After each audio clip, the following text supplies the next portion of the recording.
ನಮಸ್ತೆ ಸ್ನೇಹಿತರೆ, ಇವತ್ತು ನಾವು ಅಂತಿಮ BA ಇತಿಹಾಸದಲ್ಲಿ ಓದಬೇಕಾಗಿರುವಂತಹ ಪ್ರಶ್ನೆಗಳನ್ನು ನೋಡ್ತಾ ಹೋಗುವ.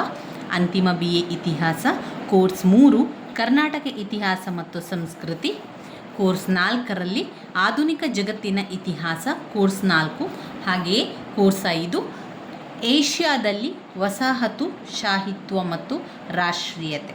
ಇವಿಷ್ಟು ಅಂತಿಮ BA ವಿದ್ಯಾರ್ಥಿಗಳಿಗೆ ಇರುವಂತಹ ಇತಿಹಾಸದ ಪರೀಕ್ಷೆಯಾಗಿರುವಂಥದ್ದು. ಹಾಗೆ ಸಮಾಜಶಾಸ್ತ್ರದಲ್ಲಿ 3 ವಿಷಯಗಳು, ರಾಜ್ಯಶಾಸ್ತ್ರದಲ್ಲಿ 3 ವಿಷಯಗಳು. ನಾನು ಆಯ್ಕೆ ಮಾಡಿಕೊಂಡಿರುವಂಥದ್ದು ಇತಿಹಾಸ, ರಾಜ್ಯಶಾಸ್ತ್ರ, ಸಮಾಜಶಾಸ್ತ್ರ. ಹಾಗೆ ತುಂಬ ಜನ ಅರ್ಥಶಾಸ್ತ್ರವನ್ನು ಕೇಳಿದ್ದೀರಿ. ಅರ್ಥಶಾಸ್ತ್ರವನ್ನು ನಾನು ಆಯ್ಕೆ ಮಾಡಿಕೊಳ್ಳಲಿಲ್ಲ. ಹಾಗೆ ನನ್ನಲ್ಲಿ ಆ ಪುಸ್ತಕಗಳು ಕೂಡ ಇಲ್ಲವಾದ ಕಾರಣ ನಾನು ನಿಮಗೆ ತಿಳಿಸ್ಕೊಳ್ಳಲಿಕ್ಕೆ ಅದು ಸಾಧ್ಯ ಆಗ್ತಾ ಇಲ್ಲ. ಸಾಧ್ಯ ಆದರೆ ನನಗೆ ಪುಸ್ತಕಗಳು ಸಿಕ್ಕಿದರೆ ಅದನ್ನು ವಿವರಿಸಲಿಕ್ಕೆ ಪ್ರಯತ್ನಿಸ್ತೇನೆ. ಇವಾಗ ನಾವು ಅಂತಿಮ BA ಇತಿಹಾಸ ಒಂದೊಂದು ಕೋರ್ಸ್ 3, ಕೋರ್ಸ್ 4, ಕೋರ್ಸ್ 5ರಲ್ಲಿ ಯಾವ ಪ್ರಶ್ನೆಗಳು ಮುಖ್ಯವಾಗಿದೆ, ಯಾವುದನ್ನು ಓದ್ಕೊಳ್ಬೇಕು ಅಂತ ನಾನು ಹೇಳ್ತಾ ಹೋಗ್ತೇನೆ. ನಂತರದ ವಿಡಿಯೋಗಳಲ್ಲಿ ಸಾಧ್ಯ ಆದರೆ ಕೆಲವೊಂದು ಮುಖ್ಯವಾದಂಥ ಪ್ರಶ್ನೆಗಳ ವಿವರಣೆಯನ್ನು ಕೂಡ ತಿಳ್ಕೊಳ್ತಾ ಹೋಗುವ. ಮೊದಲಿಗೆ ಕೋರ್ಸ್ 3 ಕರ್ನಾಟಕ ಇತಿಹಾಸ ಮತ್ತು ಸಂಸ್ಕೃತಿಯಲ್ಲಿ ಹಳೆಯ ಪ್ರಶ್ನೆ ಪತ್ರಿಕೆಗಳನ್ನು ಕೂಡ ನೋಡ್ತಾ ಹೋಗುವ. ನೋಡಿ, 2021ರ ಪ್ರಶ್ನೆ ಪತ್ರಿಕೆ ಇದು. ಇಲ್ಲಿ ಬಂದಿರುವಂತಹ ಪ್ರಶ್ನೆಗಳು, ಮೊದಲಿಗೆ ವಿಭಾಗ A 5 ಅಂಕದ ಪ್ರಶ್ನೆಗಳು. ಹಳೆಯ ಪ್ರಶ್ನೆ ಪತ್ರಿಕೆಗಳನ್ನು ನೋಡಿಕೊಂಡು ಅದರಲ್ಲಿ ಬಂದಿರುವಂತಹ ಪ್ರಶ್ನೆಗಳನ್ನು ಕೂಡ ಓದ್ಕೊಳ್ಬೇಕು. ಅದರ ಜೊತೆಗೆ ಟೆಕ್ಸ್ಟ್ ಬುಕ್ಕಲ್ಲಿ ಅವರು ಕೊಟ್ಟಿರುವಂತಹ ಪ್ರಶ್ನೆಗಳನ್ನು ಕೂಡ ಓದ್ಕೊಳ್ಬೇಕು ಸ್ನೇಹಿತರೆ. ಕೇವಲ ಪ್ರಶ್ನೆ ಪತ್ರಿಕೆಯನ್ನು ಮಾತ್ರ ನೋಡುವಂಥದ್ದು ಅಂತ ಸಾಧ್ಯ ಆಗೋದಿಲ್ಲ. ಉಳಿದಿರುವಂಥದ್ದನ್ನು ಕೂಡ ಓದ್ಕೊಳ್ಬೇಕು. ಆದರೆ ಯಾರಿಗೆಲ್ಲ ಸಮಯಾವಕಾಶ ಇಲ್ಲ, ಓದ್ಕೊಳ್ಳಿಕ್ಕೆ ಕಷ್ಟ ಆಗ್ತದೆ ಅಂತಾದರೆ ನೀವೇನು ಮಾಡಬೇಕು, ರಿಪೀಟಾಗಿ ಬಂದಿರುವಂಥ ಪ್ರಶ್ನೆಯನ್ನು ಮೊದಲಿಗೆ ಕಲಿಬೇಕು. ಅನಂತರದಲ್ಲಿ ಉಳಿದಿರುವಂಥ ಪ್ರಶ್ನೆಗೆ ಉತ್ತರವನ್ನು ಕಲಿಬೇಕಾಗಿರುವಂಥದ್ದು. ಇಲ್ಲಿ 5 ಅಂಕಕ್ಕೆ ಬಂದಿರುವಂಥ ಪ್ರಶ್ನೆ, 1ನೇ ಬುಕ್ಕರಾಯ, ಅಷ್ಟದಿಗ್ಗಜರು, 1788ರ ಶ್ರೀರಂಗಪಟ್ಟಣ ಒಪ್ಪಂದ, ಪ್ರಜಾಪ್ರತಿನಿಧಿ ಸಭೆ, ಈಸೂರು ದುರಂತ, ಡಾಕ್ಟರ್ NS ಹರ್ಡೀಕರ್. ಇನ್ನು ವಿಭಾಗ Bಯಲ್ಲಿ ಬಂದಿರುವಂತಹ 10 ಅಂಕದ ಪ್ರಶ್ನೆಗಳನ್ನು ನೋಡಿಕೊಳ್ಳುವ.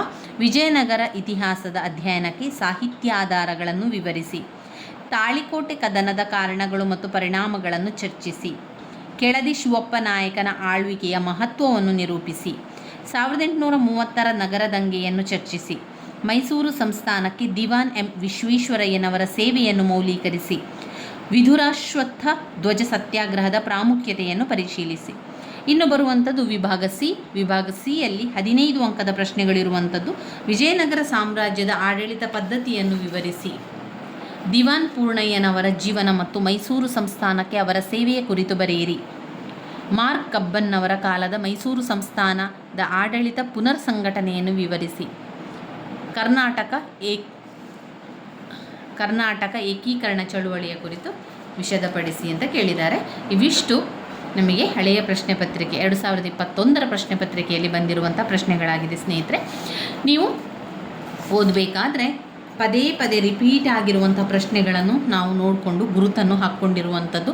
ಮೊದಲಿಗೆ ಅದನ್ನು ಓದ್ಕೊಳ್ಳಿ, ನಂತರ ಉಳಿದಿರುವಂಥ ಬಾಕಿ ಇರುವಂಥ ಪ್ರಶ್ನೆಗಳನ್ನು ಕೂಡ ನೀವು ಓದ್ಕೊಂಡ್ರೆ ಆಯಿತು. ಇಲ್ಲಿ ನಾನು ಇದೇ ರೀತಿಯಲ್ಲಿ ಪರೀಕ್ಷಾ ತಯಾರಿಯನ್ನು ಮಾಡಿಕೊಂಡಿರುವಂಥದ್ದು, ಅದೇ ರೀತಿಯಲ್ಲಿ ನಿಮಗೂ ಕೂಡ ತಿಳಿಸ್ತಾ ಇದ್ದೇನೆ.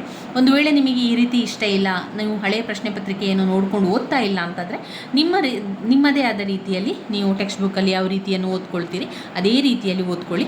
ನಿಮಗೆ ಇದು ಈ ರೀತಿಯಾಗಿ ಆಗ್ಬೋದು, ಈ ರೀತಿಯಾಗಿ ಓದ್ಕೊಳ್ಬೋದು ಅಂತ ಇದ್ದರೆ ಮಾತ್ರ ನೀವು ಓದ್ಕೊಳ್ಳಿ. ಇಲ್ಲ ಅಂತಂದರೆ ನಿಮ್ಮದೇ ರೀತಿಯಲ್ಲಿ ಓದುವಂಥ ಕ್ರಮದಲ್ಲಿ ಓದ್ಕೊಳ್ಳಿ ಸ್ನೇಹಿತರೆ, ಏನೂ ಕೂಡ ಅದಕ್ಕೆ ಅಡ್ಡಿ ಇಲ್ಲ. ಈಗ ನೀವು ಬ್ಲಾಕ್ 1ರಲ್ಲಿ ಯಾವುದನ್ನು ಓದ್ಕೊಳ್ಬೇಕಾಗಿರುವಂಥದ್ದು, ವಿಜಯನಗರ ಸಾಮ್ರಾಜ್ಯದ ಮೂಲ ಆಧಾರಗಳು. ವೆರಿ ವೆರಿ ಇಂಪಾರ್ಟೆಂಟ್ ಆಗಿರುವಂಥದ್ದು. ವಿಜಯನಗರ ಸಾಮ್ರಾಜ್ಯದ ಸ್ಥಾಪನಾ ಮೂಲಾಧಾರಗಳು ಓದ್ಕೊಳ್ಬೇಕು. ಶಾಸನಾಧಾರದ ಮಹತ್ವವನ್ನು ಕೂಡ ಓದ್ಕೊಳ್ಬೇಕು. ಆಮೇಲೆ ಕೃಷ್ಣದೇವರಾಯನ ಜೀವನ ಮತ್ತು ಸಾಧನೆಗಳ ಬಗ್ಗೆ ಓದ್ಕೊಳ್ಬೇಕು. ಕೃಷ್ಣದೇವರಾಯನ ಜೀವನ ಮತ್ತು ಸಾಧನೆಗಳು. ಬಹಮನಿ ರಾಜ್ಯ ಸಂಬಂಧದ ಸಾಂಸ್ಕೃತಿಕ ಕೊಡುಗೆಗಳನ್ನು ಬರೆಯಿರಿ ಅಂತ ಕೇಳಿದ್ದಾರೆ. ಹಾಗೆ ತಾಳಿಕೋಟೆ ಕದನದ ಕಾರಣ ಮತ್ತು ಪರಿಣಾಮಗಳು 15 ಅಂಕಕ್ಕೆ ಇಲ್ಲಿ ಕೇಳಿದ್ದಾರೆ. ತಾಳಿಕೋಟೆ ಕದನದ ಕಾರಣ ಮತ್ತು ಪರಿಣಾಮಗಳು. ಆಮೇಲೆ ವಿಜಯನಗರ ಸಾಮ್ರಾಜ್ಯದ ಆಡಳಿತ ಆರ್ಥಿಕತೆಯ ಬಗ್ಗೆ ಬರಿಬೇಕು. ವಿಜಯನಗರದ ವಾಸ್ತುಶಿಲ್ಪ ಸಾಹಿತ್ಯದ ಕೊಡುಗೆಗಳ ಬಗ್ಗೆ ಕೂಡ ಓದ್ಕೊಳ್ಬೇಕು. ಇನ್ನು ಬರುವಂಥದ್ದು ಬ್ಲಾಕ್ 2. ಬ್ಲಾಕ್ 2ರಲ್ಲಿ ನಾವು ಓದುವುದಾದರೆ ಕೆಳದಿ ನಾಯಕರು, ಕೆಳದಿ ನಾಯಕರ ಬಗ್ಗೆ ಓದ್ಕೊಳ್ಬೇಕು. ಮಾಗಡಿ ಕೆಂಪೇಗೌಡರ ಬಗ್ಗೆ ಕೂಡ ಓದ್ಕೊಳ್ಬೇಕು. ಅದಾದ ಮೇಲೆ ಚಿಕ್ಕದೇವರಾಜ ಒಡೆಯರ ಸಾಧನೆಗಳ ಬಗ್ಗೆ ಓದ್ಕೊಳ್ಬೇಕು. ಹೈದರ್ ಅಲಿ ಮತ್ತು ಟಿಪ್ಪು ಸುಲ್ತಾನನ ಬಗ್ಗೆ ಓದುವಂಥದ್ದು. ಮಹಾರಾಣಿ ಲಕ್ಷ್ಮಮ್ಮಣ್ಣಿಯವರ ಆಡಳಿತದ ಬಗ್ಗೆ ಓದಬೇಕು. ಬ್ಲಾಕ್ 3ರಲ್ಲಿ ದಿವಾನ್ ಪೂರ್ಣಯ್ಯನವರ ಆಡಳಿತದ ಬಗ್ಗೆ ಓದಬೇಕು. ತುಂಬಾ ಮುಖ್ಯವಾಗಿರುವಂಥ ಪ್ರಶ್ನೆ. ನಗರ ದಂಗೆ ಬಗ್ಗೆ ಓದಬೇಕು. ಹಾಗೆ ಮಾರ್ಕ್ ಅಬ್ಬನ್ನವರ ಸಾಧನೆ, ಆಡಳಿತ ಸುಧಾರಣೆ ಬಗ್ಗೆ ಓದಬೇಕು. ಸರ್ ಎಂ ವಿಶ್ವೇಶ್ವರಯ್ಯನವರ ಸೇವೆಯ ಬಗ್ಗೆ ಓದುವಂಥದ್ದು. ಸರ್ ಮಿರ್ಜಾ ಇಸ್ಮಾಯಿಲ್ ಅವರ ಸೇವೆ ಬಗ್ಗೆ ಕೂಡ ಓದ್ಕೊಳ್ಬೇಕು. ಬ್ಲಾಕ್ 4ರಲ್ಲಿ ನಾವು ನೋಡುವುದಾದರೆ ನವ ಜಾಗೃತಿಯ ಕಾಲ, ಕನ್ನಡ ಸಾಹಿತ್ಯದ ಬೆಳವಣಿಗೆ ಬಗ್ಗೆ ಓದಬೇಕು. ಹಿಂದುಳಿದ ವರ್ಗಗಳ ಹೋರಾಟ, ಲೆಸ್ಲಿ ಮಿಲ್ಲರ್ ಅವರ ವರದಿಯ ಬಗ್ಗೆ ಕೂಡ ಓದ್ಕೊಳ್ಬೇಕು. ಅದಾದ ಮೇಲೆ ಕರ್ನಾಟಕದಲ್ಲಿ ಸ್ವಾತಂತ್ರ್ಯ ಚಳುವಳಿಯ ಲಕ್ಷಣಗಳ ಬಗ್ಗೆ ಓದ್ಕೊಳ್ಬೇಕು.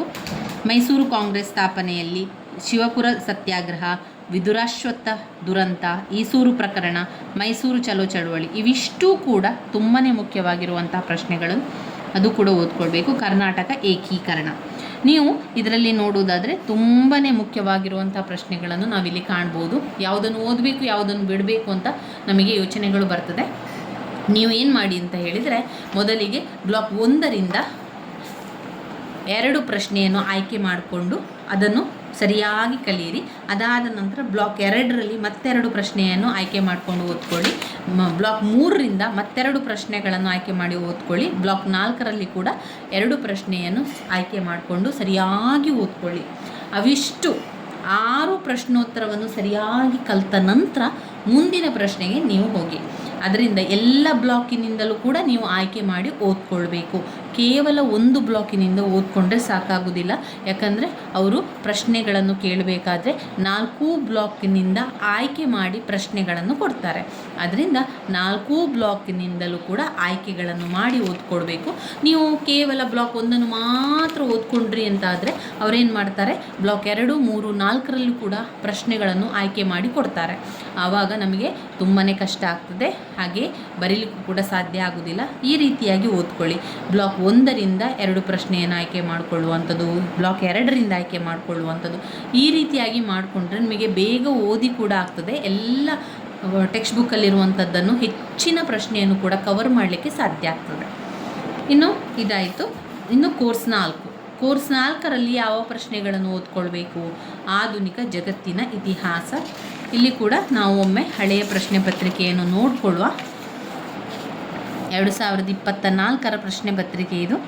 ಕೋರ್ಸ್ 4 ಇತಿಹಾಸದಲ್ಲಿ ವೋಲ್ಟೇರ್, ಆಸ್ಟ್ರಿನ್ ಒಪ್ಪಂದ, ಕರ್ಫ್ಯೂ ಬಿಕ್ಕಟ್ಟು, JM ಕೇನ್ಸ್, Saint Simon, French revenge ಚಳುವಳಿ. ಇದು 5 ಅಂಕಕ್ಕೆ ಕೇಳಿರುವಂತಹ ಪ್ರಶ್ನೆ. ಇನ್ನೊಂದು ನೀವು ನೆನಪಲ್ಲಿ ಇಟ್ಕೊಳ್ಬೇಕು, ಒಂದು ವೇಳೆ ನೀವು 5 ಅಂಕದ ಪ್ರಶ್ನೆಯನ್ನು ನೋಡಬೇಕಾದ್ರೆ ನೀವು ಓದಿರುವಂಥದ್ದು ಯಾವುದೂ ಕೂಡ ಬಂದಿಲ್ಲ ಅಂತಾದರೆ ಚಿಂತೆ ಮಾಡಬಾರ್ದು. ನೀವೇನು ಮಾಡಿ, ವಿಭಾಗ B ಇಂದ ಬರೀಲಿಕ್ಕೆ ಆರಂಭ ಮಾಡಿ. ವಿಭಾಗ B ಯಲ್ಲಿ 10 ಅಂಕದ ಪ್ರಶ್ನೆಗಳು. ಇದಕ್ಕೆ ನೀವು 3ರಿಂದ 4 ಪುಟದಷ್ಟು ಉತ್ತರ ಬರೀಬೇಕಾಗ್ತದೆ. ವಿಭಾಗ B ಇಂದ ಆರಂಭಿಸಿ. ವಿಭಾಗ ಆರಂಭಿಸಿ ಮುಗ್ದ ನಂತರ ವಿಭಾಗ C ನಂತರ ವಿಭಾಗ A ಯನ್ನು ತಗೊಂಡು ಬರಿತಾ ಹೋಗ್ಬೋದು. ಇನ್ನು ಇದರಲ್ಲಿ ನೆಪೋಲಿಯನ್ ಬೋನಾಪಾರ್ಟೆಯವರ ಸುಧಾರಣೆಗಳನ್ನು ಮೌಲ್ಯೀಕರಿಸಿ, ಕ್ರಿಮಿಯಾ ಯುದ್ಧದ ಕಾರಣ ಮತ್ತು ಪರಿಣಾಮಗಳನ್ನು ವಿವರಿಸಿ, ಇಟಲಿಯ ಏಕೀಕರಣಕ್ಕೆ ಮ್ಯಾಜಿನಿಯವರ ಕೊಡುಗೆಗಳನ್ನು ನಿರೂಪಿಸಿ, 2ನೇ ಮಹಾಯುದ್ಧಕ್ಕೆ ಕಾರಣವಾದಂತಹ ಅಂಶಗಳನ್ನು ಚರ್ಚಿಸಿ, 1871ರ ನಂತರದ ವರ್ಷಗಳಲ್ಲಿ ಜರ್ಮನಿಯಲ್ಲಾದ ಭೌತಿಕ ಪ್ರಗತಿಯನ್ನು ಕುರಿತು ಬರೆಯಿರಿ. ವಿಭಾಗ C ಯಲ್ಲಿ ಬಂದಿರುವಂತಹ ಪ್ರಶ್ನೆಗಳು: ಶೀತಲ ಯುದ್ಧದ ಮುಖ್ಯ ಹಂತಗಳನ್ನು ಪರಿಶೀಲಿಸಿ, ಬರ್ಲಿನ್ ಸಮಾವೇಶ ಕಾರಣವಾದ ಘಟನೆಗಳನ್ನು ಚಿತ್ರಿಸಿ, ಪುನರುಜ್ಜೀವನದ ಕಾರಣಗಳನ್ನು ಚರ್ಚಿಸಿ, ವಿಯೆನ್ನಾ ಕಾಂಗ್ರೆಸ್ನಲ್ಲಿ ಮೆಟರ್ನಿಕ್ನ ಪಾತ್ರವನ್ನು ವಿವರಿಸಿ. ಇವಿಷ್ಟು ಹಳೆಯ ಪ್ರಶ್ನೆ ಪತ್ರಿಕೆಯಲ್ಲಿ ಬಂದಿರುವಂಥ ಪ್ರಶ್ನೆಗಳು. ನಾವು ಗುರುತು ಹಾಕ್ಕೊಂಡಿರುವಂಥದ್ದನ್ನು ಓದ್ಕೊಳ್ಬೇಕು. ಯಾವುದೆಲ್ಲ? ಬ್ಲಾಕ್ 1ರಲ್ಲಿ ಪುನರುಜ್ಜೀವನ, ಭೌಗೋಳಿಕ ಅನ್ವೇಷಣೆಗಳು, ಪುನರುಜ್ಜೀವನದ ಕೊಡುಗೆ ಕಾರಣ ಫಲಿತಾಂಶಗಳನ್ನು ಓದ್ಕೊಳ್ಬೇಕು. ಅದಾದ ಮೇಲೆ ಫ್ರಾನ್ಸಿನ ಮಹಾಕ್ರಾಂತಿಯ ಮಹತ್ವವನ್ನು ಓದ್ಕೊಳ್ಳಿ. ನೆಪೋಲಿಯನ್ ಏಳಿಗೆ ಅವನ ಸುಧಾರಣೆಗಳನ್ನು ಓದ್ಕೊಳ್ಳುವಂಥದ್ದು. ನೆಪೋಲಿಯನ್ ಬೊನಪಾರ್ಟೆ ಅವರ ಅವನತಿಗೆ ಕಾರಣಗಳನ್ನು ಕೂಡ ಓದ್ಕೊಳ್ಬೇಕು. ಇವಿಷ್ಟು ಬ್ಲಾಕ್ 1ರಲ್ಲಿ ಓದಲೇಬೇಕಾಗಿರುವಂಥ ಪ್ರಶ್ನೆಗಳು. ಅದಾದ ನಂತರ ಬ್ಲಾಕ್ 2 ಮೆಟರ್ನಿಕ್ ಯುಗದಲ್ಲಿ ವಿಯೆನ್ನಾ ಕಾಂಗ್ರೆಸ್ ಮೆಟರ್ನಿಕ್ ಪಾತ್ರವನ್ನು ಓದ್ಕೊಳ್ಬೇಕು. 1830 ಹಾಗೂ 1848ರ ಕ್ರಾಂತಿಯ ಕಾರಣ ಮತ್ತು ಪರಿಣಾಮಗಳು, ಕ್ರಿಮಿಯಾ ಯುದ್ಧದ ಕಾರಣ ಪರಿಣಾಮಗಳು, ಬಾಲ್ಕನ್ ಯುದ್ಧದ ಬಗ್ಗೆ ಓದ್ಕೊಳ್ಬೇಕು. ಬಂಡವಾಳ ಸಾಹಿತ್ಯದ ಸಿದ್ಧಾಂತ, ಸಮಾಜವಾದದ ಬೆಳವಣಿಗೆಯ ಸಿದ್ಧಾಂತ. ಇನ್ನು ಬ್ಲಾಕ್ 3ರಲ್ಲಿ ನಾವು ನೋಡಿದರೆ ಇಟಲಿಯ ಏಕೀಕರಣದ ಪರಿಶೀಲನೆ ಹಂತಗಳು, ಕೇಯೂರ್ನ ಬಗ್ಗೆ ಓದ್ಕೊಳ್ಬೇಕು. ಜರ್ಮನಿ ಏಕೀಕರಣ, ಬಿಸ್ಮಾರ್ಕ್ ಅವರ ರಕ್ತ ಮತ್ತು ಉಕ್ಕಿನ ನೀತಿಯ ಬಗ್ಗೆ ಓದುವಂಥದ್ದು. ಬಾಲ್ಕನ್ ಬಿಕ್ಕಟ್ಟು ಕೂಡ ಓದ್ಕೊಳ್ಬೇಕು. ಮೊದಲನೆಯ ಮಹಾಯುದ್ಧದ ಕಾರಣಗಳನ್ನು ಓದ್ಕೊಳ್ಳಿ. ಬ್ಲಾಕ್ 4ರಲ್ಲಿ ಸ್ಟಾಲಿನ್ ಅವರ ಆಂತರಿಕ ವಿದೇಶಾಂಗ ನೀತಿ, ಹಾಗೆ ಎರಡನೆಯ ಮಹಾಯುದ್ಧಕ್ಕೆ ಕಾರಣಗಳು ಮತ್ತು ಪರಿಣಾಮಗಳನ್ನು ಓದ್ಕೊಳ್ಬೇಕು. ವಿಶ್ವಸಂಸ್ಥೆಯ ಸ್ಥಾಪನೆಯ ರಚನೆ ಮತ್ತು ಸಾಧನೆ, ಶೀತಲ ಸಮರದ ಹಂತಗಳನ್ನು ಕೂಡ ಓದ್ಕೊಳ್ಬೇಕು. ಅದರ ಜೊತೆಗೆ ಶೀತಲ ಸಮರದ ಶಕ್ತಿ ಬಣಗಳ ಏಳಿಗೆಗಳ ಬಗ್ಗೆ ಓದ್ಕೊಳ್ಬೇಕು. ಇವಿಷ್ಟು ನಾವು ಬ್ಲಾಕ್ 4ರಲ್ಲಿ ಓದಬೇಕಾಗಿರುವಂತಹ ಪ್ರಶ್ನೆಗಳಾಗಿದೆ. ಕೋರ್ಸ್ 4ರಲ್ಲಿ ನೀವು ಇವಿಷ್ಟು ವೆರಿ ಇಂಪಾರ್ಟೆಂಟ್ ಆಗಿರುವಂಥ ಪ್ರಶ್ನೆಗಳನ್ನು ಕಾಣ್ತಾ ಹೋಗ್ಬೋದು. ಇನ್ನು ಬರುವಂಥದ್ದು ಕೋರ್ಸ್ 5. ಕೋರ್ಸ್ 5ರಲ್ಲಿ ಯಾವ ಪ್ರಶ್ನೆಗಳೆಲ್ಲ ಮುಖ್ಯವಾಗಿದೆ? ಏಷ್ಯಾದಲ್ಲಿ ವಸಾಹತುಶಾಹಿತ್ವ ಮತ್ತು ರಾಷ್ಟ್ರೀಯತೆ, ಇದರ ಹಳೆಯ ಪ್ರಶ್ನೆ ಪತ್ರಿಕೆ ಒಮ್ಮೆ ನೋಡಿಕೊಳ್ಳಿ. 2024ರ ಪ್ರಶ್ನೆ ಪತ್ರಿಕೆ. ಮೊದಲಿಗೆ 5 ಅಂಕದ ಪ್ರಶ್ನೆಗಳನ್ನು ನೋಡಿಕೊಳ್ಳುವ. ಬ್ರಿಟಿಷರ ಆಡಳಿತ ನೀತಿಗಳು, ಖಿಲಾಫತ್ ಚಳವಳಿ, ಮಂಚೂರಿಯ ಬಿಕ್ಕಟ್ಟು, ಪರ್ಲ್ ಹಾರ್ಬರ್ ಮೇಲೆ ದಾಳಿ, ಪೋರ್ಟ್ಸ್ಮೌತ್ ಒಪ್ಪಂದ, ಪೂನಾ ಒಪ್ಪಂದ. ಇನ್ನು 10 ಅಂಕದ ಪ್ರಶ್ನೆಗಳನ್ನು ನೋಡಿದರೆ 1857ರ ದಂಗೆಯ ಕಾರಣಗಳನ್ನು ಚರ್ಚಿಸಿ, ಚೀನಾ ಜಪಾನ್ ಯುದ್ಧದ ಕಾರಣ ಮತ್ತು ಪರಿಣಾಮಗಳನ್ನು ಚರ್ಚಿಸಿ, ವಾಷಿಂಗ್ಟನ್ ಸಮ್ಮೇಳನ ಕಾರಣ ಮತ್ತು ಸಾಧನೆಗಳನ್ನು ಪರಿಶೀಲಿಸಿ, ಇಂಡೋನೇಷ್ಯಾದ ವಸಾಹತುಶಾಹೀಕರಣವನ್ನು ವಿವರಿಸಿ, ಭಾರತದ ವಿಭಜನೆಗೆ ಕಾರಣಗಳನ್ನು ವಿವರಿಸಿ. ಇನ್ನು 15 ಅಂಕದ ಪ್ರಶ್ನೆಗಳು. ಕ್ವಿಟ್ ಇಂಡಿಯಾ ಚಳುವಳಿಯ ಕುರಿತು ಬರೆಯಿರಿ. ಭಾರತದ ವಿದೇಶಾಂಗ ನೀತಿಯ ಮುಖ್ಯ ಲಕ್ಷಣಗಳನ್ನು ವರ್ಣಿಸಿ, ಭಾರತದಲ್ಲಿ ಕೋಮುವಾದದ ಬೆಳವಣಿಗೆಗೆ ಕಾರಣಗಳನ್ನು ವಿವರಿಸಿ, ಹೋ ಚಿ ಮಿನ್ ಅವರ ಸಾಧನೆಗಳನ್ನು ವಿವರಿಸಿ, ಅಂದಾಜಿಸಿ ಅಂತ ಕೊಟ್ಟಿದ್ದಾರೆ. ಇವಿಷ್ಟು 2024ರ ಪ್ರಶ್ನೆ ಪತ್ರಿಕೆಯಲ್ಲಿ ಇರುವಂತಹ ಪ್ರಶ್ನೆಗಳಾಗಿದೆ. ನಾವು ಟೆಕ್ಸ್ಟ್ ಬುಕ್ಕಲ್ಲಿ ಗುರುತನ್ನು ಹಾಕ್ಕೊಂಡಿರುವಂಥದ್ದನ್ನು ನೋಡಿಕೊಳ್ಳುವ. ಇದರಲ್ಲಿ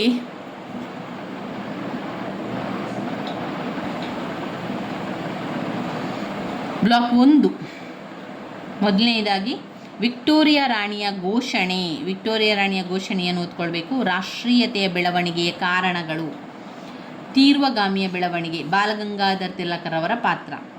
ಆಮೇಲೆ ಅಸಹಕಾರ ಆಂದೋಲನ, ಕಾನೂನುಭಂಗ ಚಳುವಳಿ, ಹಿಂದುಳಿದ ವರ್ಗಗಳ ಚಳುವಳಿ, ಪೆರಿಯಾರ್ ಮತ್ತು BR ಅಂಬೇಡ್ಕರ್ ಅವರ ಬಗ್ಗೆ ಓದ್ಕೊಳ್ಬೇಕು. ವೆರಿ ಇಂಪಾರ್ಟೆಂಟ್ ಆಗಿರುವಂಥ ಪ್ರಶ್ನೆ. ಒಡೆದು ಆಳುವ ನೀತಿ, ಮುಸ್ಲಿಂ ಲೀಗ್ ಬಗ್ಗೆ ಬರೀಲಿಕ್ಕೆ. ಇನ್ನು ಬ್ಲಾಕ್ 2ರಲ್ಲಿ ಚೀನಾ, ಬಾಕ್ಸರ್ ದಂಗೆ, ಡಾಕ್ಟರ್ ಸನ್ ಯತ್ ಸೇನ್ ಅವರ ಕ್ರಾಂತಿಯ ಬಗ್ಗೆ ಓದ್ಕೊಳ್ಬೇಕು. 1911ರ ಕ್ರಾಂತಿಯ ಕಾರಣ ಮತ್ತು ಪರಿಣಾಮಗಳನ್ನು ಕೂಡ ಓದ್ಕೊಳ್ಳಿಕ್ಕಿದೆ.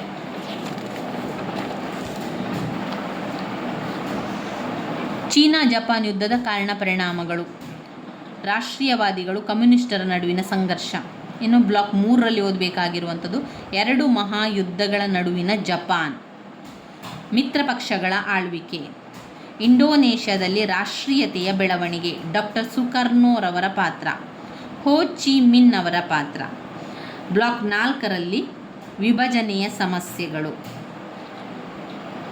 ಭಾರತ ಸಂವಿಧಾನದ ರಚನೆ, ಲಕ್ಷಣಗಳು, ವಿದೇಶಾಂಗ ನೀತಿಯ ಲಕ್ಷಣಗಳು. ಇವಿಷ್ಟು ನೀವು ಬ್ಲಾಕ್ 4ರಲ್ಲಿ ಓದಬೇಕಾಗಿರುವಂಥದ್ದು. ಹಾಗೆಯೇ ಕೋರ್ಸ್ 5ರಲ್ಲಿ ಓದಬೇಕಾಗಿರುವಂಥ ಪ್ರಶ್ನೆಗಳಾಗಿದೆ ಸ್ನೇಹಿತರೆ. ನಾವು ಮುಂದಿನ ವಿಡಿಯೋದಲ್ಲಿ ಈ ಅಂತಿಮ BA ಇತಿಹಾಸದ ಕೆಲವೊಂದು ಮುಖ್ಯವಾದ ಪಾಠಗಳ ವಿವರಣೆಯನ್ನು ಕೂಡ ತಿಳ್ಕೊಳ್ಳುವ. ಕೋರ್ಸ್ 3, ಕೋರ್ಸ್ 4, ಕೋರ್ಸ್ 5ರಲ್ಲಿ ಸಂಪೂರ್ಣವಾಗಿ ಅದರಲ್ಲಿ ಓದಿಕೊಂಡು ಪರೀಕ್ಷೆ ತಯಾರಿಯನ್ನು ಕೂಡ ಮಾಡಿಕೊಳ್ಳುವ ಸ್ನೇಹಿತರೆ. ಆದಷ್ಟು ಕೆಲವೊಂದು ಮುಖ್ಯವಾದಂತಹ ಪಾಠಗಳನ್ನು ನಾನು ಈಗಾಗಲೇ ತಿಳಿಸ್ಕೊಟ್ಟಿದ್ದೇನೆ. ಅದೆಲ್ಲ ಕೂಡ ನಮ್ಮ ಪ್ಲೇಲಿಸ್ಟಲ್ಲಿದೆ, ಕೋರ್ಸಲ್ಲಿ ಕೂಡ ಅದನ್ನು ಹಾಕಿದ್ದಾರೆ, ಅದನ್ನು ನೀವು ನೋಡಿಕೊಳ್ಳಿ. ನಾವು ಕೋರ್ಸ್ 3ರಿಂದ ಆರಂಭಿಸಬೇಕು. ಮೊದಲನೇದಾಗಿ ಕೋರ್ಸ್ 3ರಲ್ಲಿ ಬಂದಿರುವಂಥ ಪ್ರಶ್ನೆಗಳು ಯಾವುದು ಅಂತ ನೋಡಿಕೊಂಡು ನಂತರ ಒಂದೊಂದಾಗಿ ವಿವರಣೆಯನ್ನು ತಿಳಿತಾ ಹೋಗುವ. ನಾವು ಮುಂದಿನ ವಿಡಿಯೋದಲ್ಲಿ ಅವುಗಳ ಬಗ್ಗೆ ಎಲ್ಲ ತಿಳಿತಾ ಹೋಗುವ. ಯಾವ ರೀತಿ ಓದ್ಕೊಳ್ಬೇಕು, ಯಾವ ರೀತಿ ಪಾಯಿಂಟ್ಸನ್ನು ಮಾಡ್ಕೊಳ್ಬೇಕು, ಯಾವ ರೀತಿ ನೆನಪಲ್ಲಿಡಬೇಕು ಎನ್ನುವಂಥದ್ದನ್ನೆಲ್ಲ ನಾನು ನಿಮಗೆ ಮುಂದಿನ ವಿಡಿಯೋದಲ್ಲಿ ತಿಳಿಸ್ತೇನೆ ಸ್ನೇಹಿತರೆ. ನನ್ನ ವೀಡಿಯೋಸ್ ಎಲ್ಲ ನಿಮಗೆ ಇಷ್ಟ ಆಗಿದರೆ ಲೈಕ್ ಕೊಡಿ, ಶೇರ್ ಮಾಡಿ, ಸಬ್ಸ್ಕ್ರೈಬ್ ಮಾಡಲಿಕ್ಕೆ ಮರಿಬೇಡಿ. ಧನ್ಯವಾದಗಳು.